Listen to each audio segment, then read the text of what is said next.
Hi, welcome back to our channel. Sales is always fun, and this is the second episode of our topic, personal branding.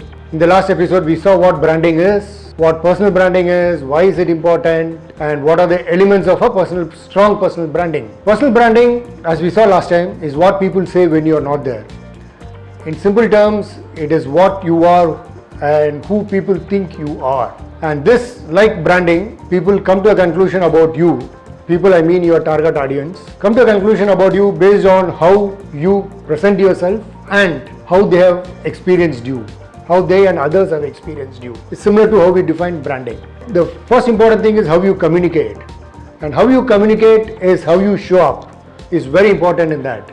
Because if you go to Albert Mehram's theory, it says that 55% of the time people go by how you present yourself, how you look, because that is very important. And only 38% go by the tone of what you say, and 7% only by what you actually say. So how you communicate is very important, and you need to be very clear as to how you are going to communicate, when you are going to communicate, and what media you are going to communicate your personal branding to your target audience. Your target audience could be your bosses, could be your colleagues, depends how you play your game. Now let's get in to see how do you actually elements that go into building a strong personal brand.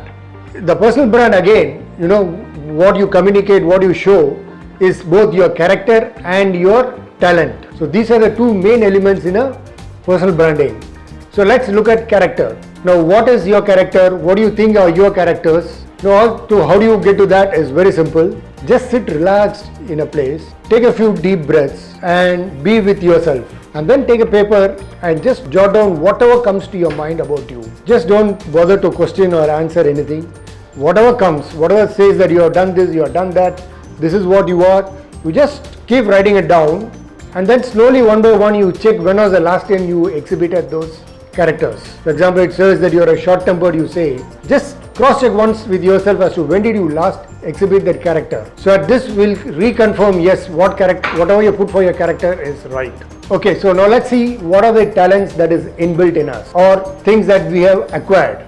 But talent is something that we love. So what you again do is sit calm in a piece of place and then go back to a breathing exercise. Breathe in, take a break, breathe it out, take a break, breathe in again deep, take a break and breathe out. And then you just answer these few questions. So you can probably replay this video again and keep jotting down the answers as and when the question comes. First thing you do is you just write down a few things which you are very happy having done it. Things which people have appreciated.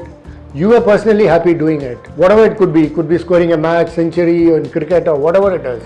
You just write it down and against each of it write about 2 or 3 talents that actually helped you do that. Just write down a piece of paper against those 3-4 things that you did well. Write down what talent actually helped you. Maybe 1, maybe 2, maybe 3, maybe max 4, that's it. And then now you just think back and ask yourself what are the things that you are happy talking about to people. It could be some of you may be good in cricket, you may talk of cricket a lot. Some of you may be good in cloud computing, you may like to talk a lot about cloud computing. So it depends what your talent is. So that you will start talking about it a lot to people. The next question you need to ask is what are the things that I talk to myself very frequently. It could again give a clear reflection as to what your talents are. Just write down those 2, 3, 4 things that comes out. And now you just think it over and see what are the things that, when you do that, you don't feel a drain in energy at all. On the contrary, you feel more energetic. And these are things probably you may not find time going when you do them. Like if singing is your passion, you may just not know. You keep singing and the time goes by. Or if you're a cricketer who's into batting, you may see so many things on batting in cricket and your time just flies by. So just note down those 3-4 things which you keep. You spend a lot of time but you do not know that your time is gone and you have spent your energy. Then also check out a few things which you do it well organized. Even before you go, you do all the necessary things. You keep things ready and then you go there and then you do it extremely well. So you are well organized when you do those things. So just take a list of these things which you have just noted down on each of these headings, these 3-4 things, and see which are those 2-3 items that keeps repeating itself. So now you would probably round up to see, yes, this is what my talent is. whether it is inborn or acquired. You may say, this is my talent. You also know your characteristics. What next? Now that you know these two, you got 2 sheets of paper. Now take a fresh sheet of paper and go and meet people whom you think you can rely upon, who you can depend upon. They could be your colleagues, your ex-colleagues, your bosses, ex-bosses, your friends, your school college mates. Just meet them. Talk to them and ask them to list down some of your characters and what they think you are good at, your talents. And here the most important thing is you will not argue with them. Whatever they say, yes, take it down. Because you might have a difference of opinion. But then, like I told in branding, it depends. People come to a conclusion based on how you communicated to them. So you just don't argue with them. Just agree to whatever they say. So I'll give you an example what happened to my friend. He came back with a feedback from his colleagues, especially the people who have just joined new under him. They have come back to say that, sir, you're very authoritative and you are pushy. So he said, but I am not that. So then we went back to study and we found that whenever he is communicating, he uses his forefinger out. He gives authority, he gives his command saying this, and which is his habit.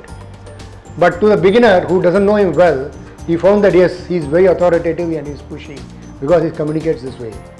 So don't argue with what people say, just write down. So now that you taken from a set of people about you who are told what your characters, what your talents are, now you just cut off those people who have been very, very critical of you and people who have appreciated you a lot. So just remove these 2 group of people.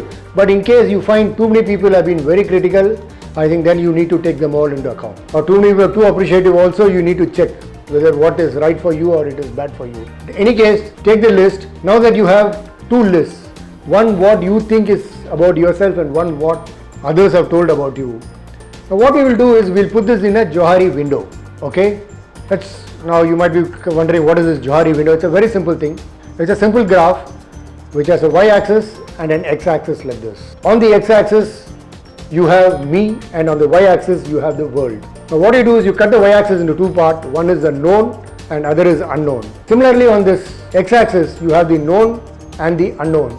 So what is me known, me unknown. Here the world known, world unknown. So you will have 4 boxes in short. The first box will say what is known to you and known to the world. So now look at all the characters that you have written down which others have also told you. Do similar for your talents also. All the talents that you have written down and the world has told it also. The second box where it is known, here is the unknown. It is not known to you but the people have told you about that.